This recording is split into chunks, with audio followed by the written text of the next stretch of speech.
ๆก็คือภาษาบ้านเฮาคันเฮามีผัวอย่างซี่นะเฮาอยากไปอยู่น้ำเพิ่นบ่หรือว่าอยากให้เพิ่นนี่มาอยู่นำเฮาไปอยู่น้ำเพิ่นดีกว่าโอ้ย เออ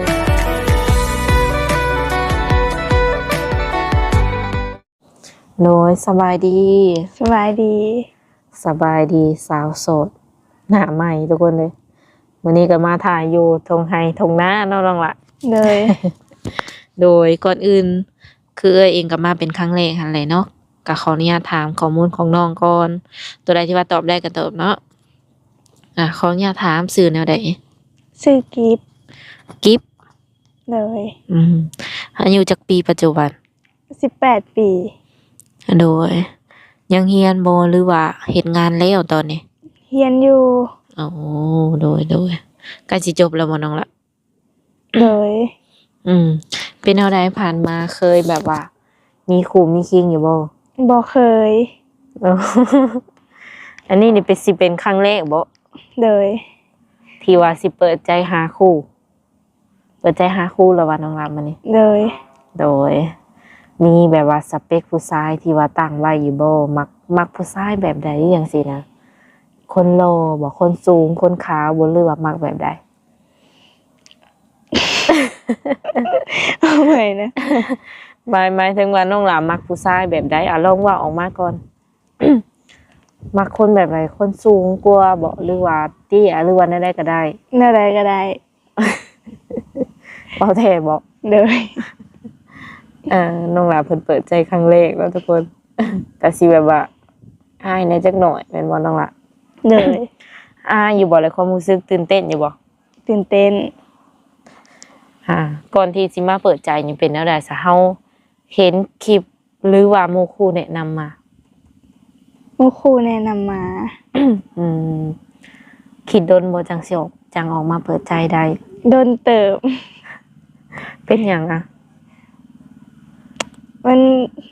มันแบบว่ายังบ่กล้านะความรู้สึกคือบ่กล้าออกมาแบบเว้าหรือว่าออกมานั่งถ่ายคลิปแบบนี้บ่เลยตอนนี้นี่พร้อมแล้วติ พ่อแม่ได้สะเพิ่นว่าแนวใดเฮาออกมาเปิดใจเพิ่นอนุญาตบ่น้องล่ะเพิ่นก็บ่ได้ว่าหยังคือเฮาจะมีครูไปพร้อมหรือแล้วก็เรียนไปพร้อมนี่เพิ่นบ่ได้ให้บ่ก็โอเคซะเนาะคือน้องล่ะเปิดใจมักผู้บ่าวอายุประมาณจักปีอยากคุยจักปีหาจักปีได้เบิดรุ่นตัวเองขึ้นไปโอเคบ่โอเคขึ้นไปฮอด40 50หรือว่า60จังซี่ก็ได้ตั้งแต่เป็นสาวมานี่ยังบ่เคยลำบากบ่ยังโตเนาะไผได้สิเข้ามาเป็นอัน สิว่าแฟนคนแรกของน้องเพิ่นเนาะทุกคนปัจจุบันนอกจากเรียนแล้วเฮ็ดหยังเพิ่มบ่เรียนแล้วก็ขายเครื่องเป็นแม่ค้าอีกอันนี้ค่ะโดยขายเครื่องออนไลน์บ่หรือว่าขายจังได๋ขายออนไลน์ได้แบบว่ากำไรหลายอยู่บ่มื้อนึงกับบ่หลายปานใดพอได้ส่งตัวเองเรียนบ่โดยได้อยู่บ่แล้วพอส่งเจ้าของเรียนนี่ก็ได้อยู่ลักๆแล้วไผเป็นคนส่งเฮาเรียนซะเนาะล่ะแม่ขออนุญาตถามปัจจุบันนี้น้องหลาอาศัยอยู่กับไผซะอาศัยอยู่กับปู่ปู่เพิ่นเลยพ่อกับแม่นี่เด้น้องล่ะพ่อกับแม่เพิ่นไปเฮ็ดเวียกอยู่บ่ได้อยู่ลาวบ่เพิ่นไปเฮ็ดเวียกอยู่ไสนี่เพิ่นไปเฮ็ดเวียกอยู่ประเทศไทยแล้วเจ้าก็เลยได้แบบอาศัยอยู่กับอันปู่เพิ่นเลยย่าได้ซะย่าเพิ่นเสียแล้ว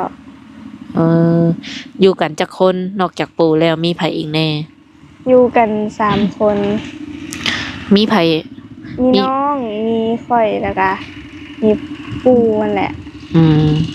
จะมีไอ้น้องจักคนมี3คนคนยิงจักคนชายจักคนนึงล่ะยิง3ยังยิงว่า3เลยเลยน้องหลานนี่เป็นลูกคนที่เท่าไหร่จ้ะ คนที่หนึ่งเลยลูกกก โอ้โหเป็นลูกสาวกกได้นี่เนาะทุกคนเป็นลูกสาวกกเลยมันบอก เลย อ้าวเต้าน้องอีก2คนนี่ได้สะเฮียนคือกันบ่ โดยเฮียนคือกัน เออเรื่องแบบว่าเรื่องเงินค่ำนี่แม่นเบิดเดือนแหละเพิ่นจะให้เป็นเดือนบ่หรือให้แบบใด ให้เป็นเดือน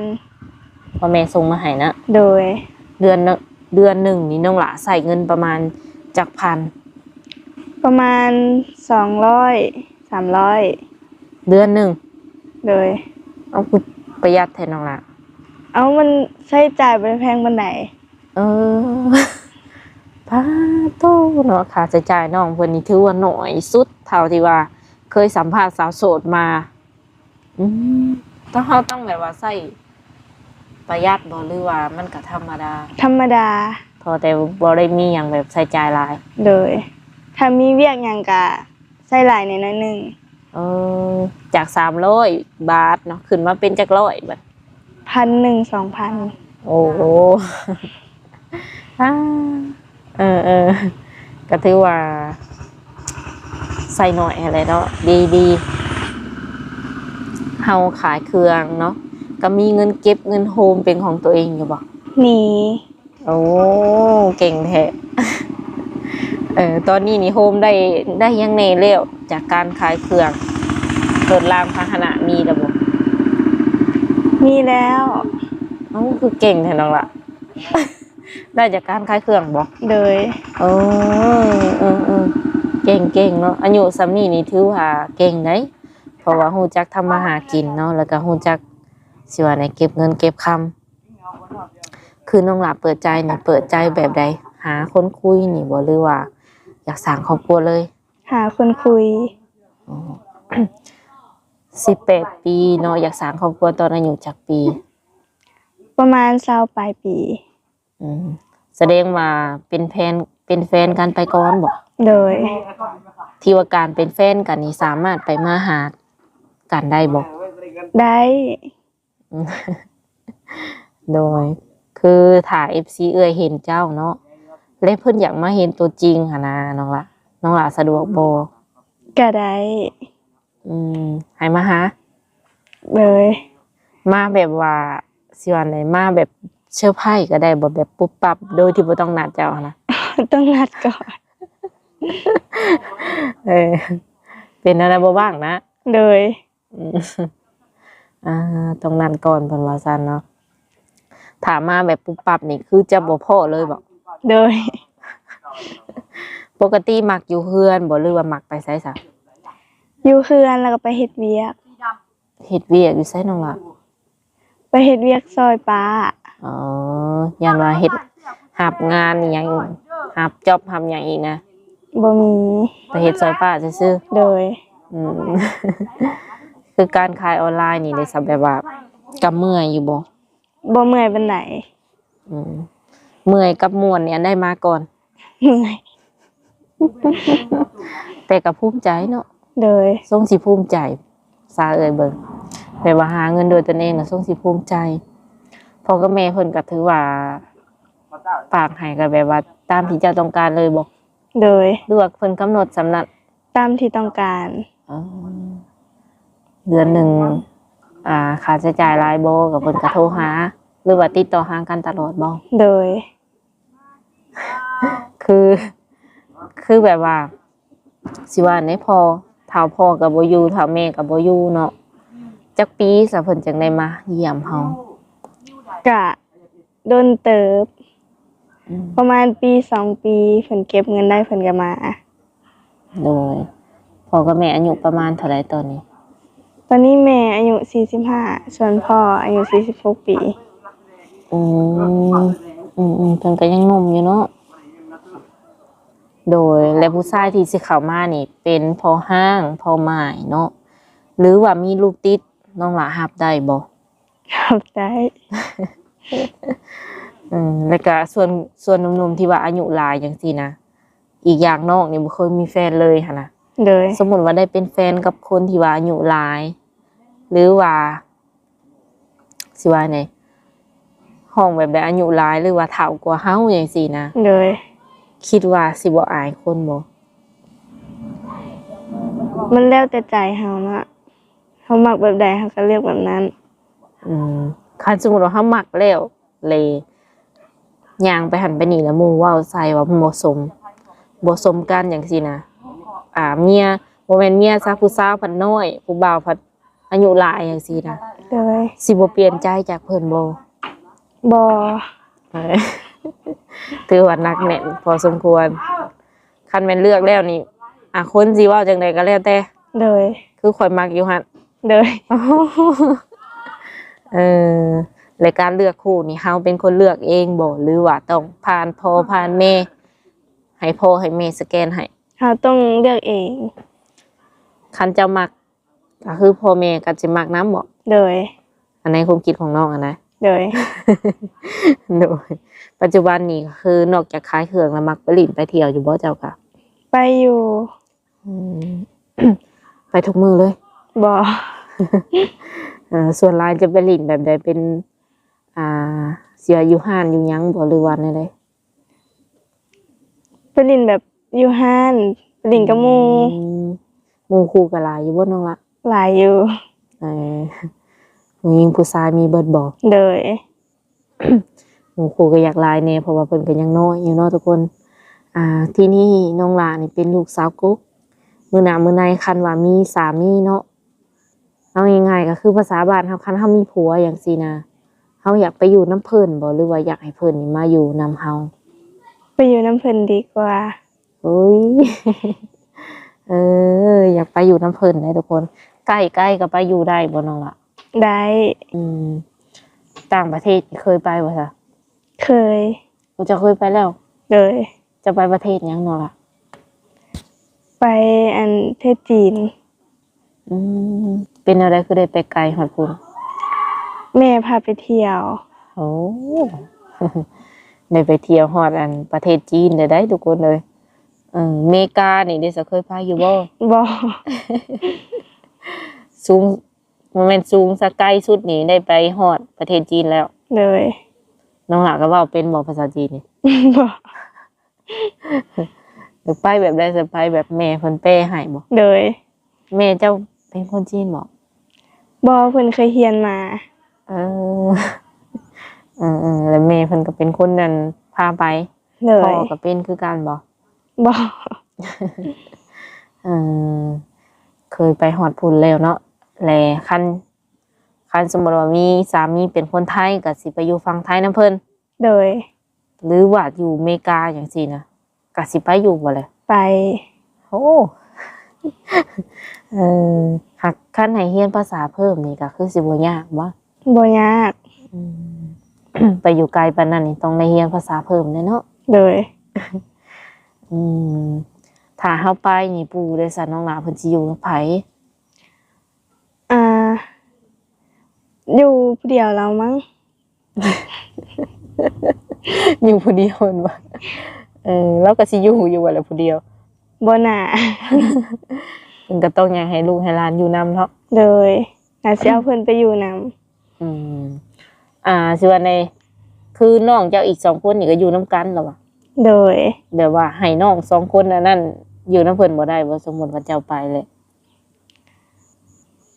หรือว่าแล้วแต่จิตใจเขา แล้วแต่จิตใจ บ่มีสิทธิ์ไปบอกเขาเจ้าได้เนาะ โดย ก็บ่ติ ปู่อายุประมาณเท่าไหร่ซะตอนนี้น้องล่ะ น่าจะ80ปลาย โดยเพิ่นก็ยังแข็งแรงไปมาได้อยู่บ่ ไปมาได้ โดยก็ย่างยังแม่นปกติทุกอย่างเนาะ โดย ยังแข็งแรงอยู่ โดย ในน้องนี่แบบว่าบ่ได้มีโรคประจำตัวบ่ บ่ ขออนุญาตถามน้องหละสูงเท่าไหร่นี่ สูง160 ป้า160พุ่น เลย น้ำหนักประมาณเท่าไหร่ น้ำหนัก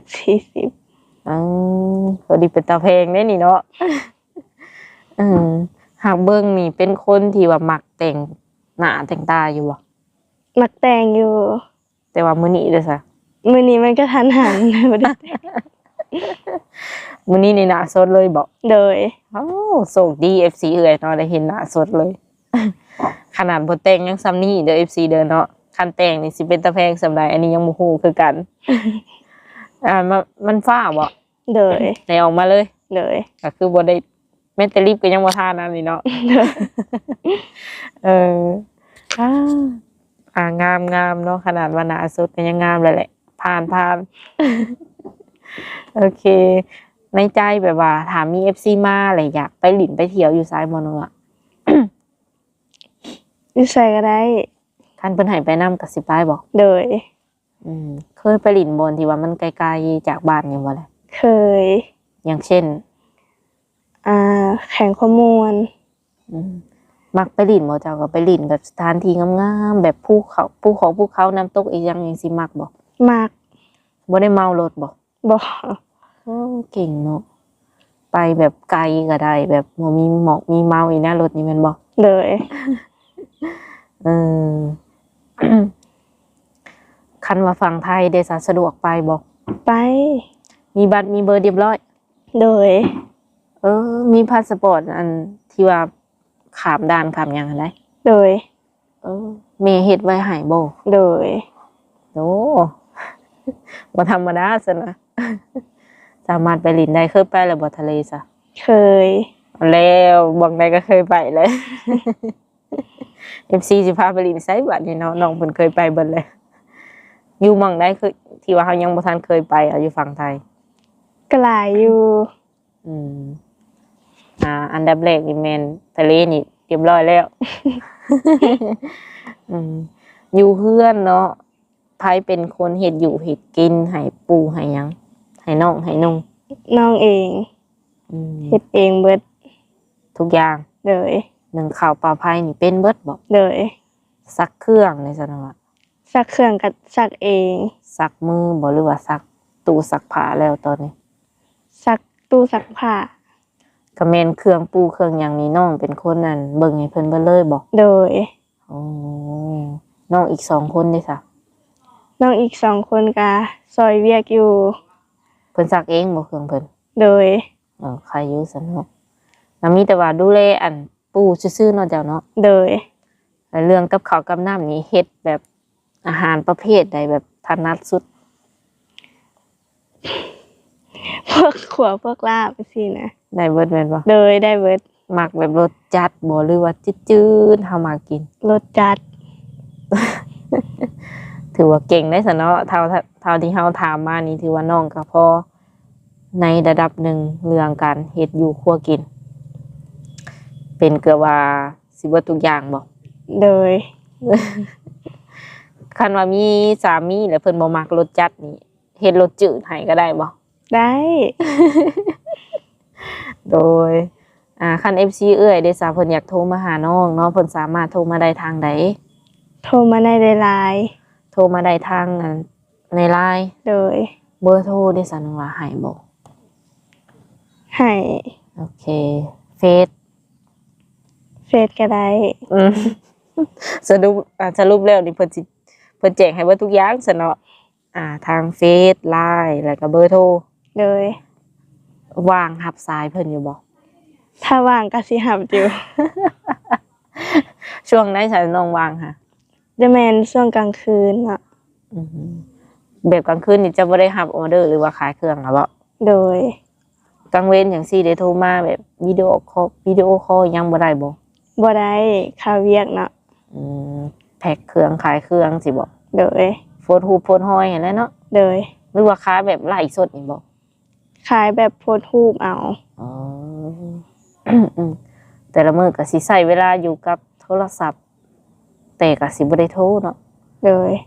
ตั้งใจหาเงิน โดย มื้อหนึงนี่ได้บ่อัน10ออเดอร์ ก็ได้อยู่ บ่ได้มีหน้าห้านบ่นางล่ะ บ่มี ขายแบบว่าออนไลน์นี่ไปหับกับเจ้ามาบ่ โดย ในความฝันเนาะอยากมีอีหยังอยากเฮ็ดอีหยังประมาณนี้นะ อยากเฮ็ดเฮือนของตัวเอง อ๋อ ซื้อรถ อ๋อเรื่องแบบทำมาค้าขายนี่เด้ซะน้องล่ะบ่พอสำนี้บ่หรือว่ายังอยากกระจายไปอีก ยังอยากแบบตั้งห้านขายเครื่องสินะ ขายเครื่องอยู่ห้านอยู่หยัง โ โดย มีหน้าห้านเป็นของตัวเอง โดย อันนี้นี่โฟโต้รูปเนาะยกตัวอย่างว่าโฟโต้รูปเลย มีคนสร้างอ่ะเนาะแล้วเฮาไปเอานำเขามาอีกเทื่อนึงบอก โดย กินกำไรซื่อๆเนาะ โดย โอเคสุดท้ายนี้มีหยังอยากฝากถึงหนุ่มๆที่ว่าเพิ่นสิเข้ามาหาเฮาบ่นับตั้งแต่มื้อนี้เนาะเป็นต้นไป กะ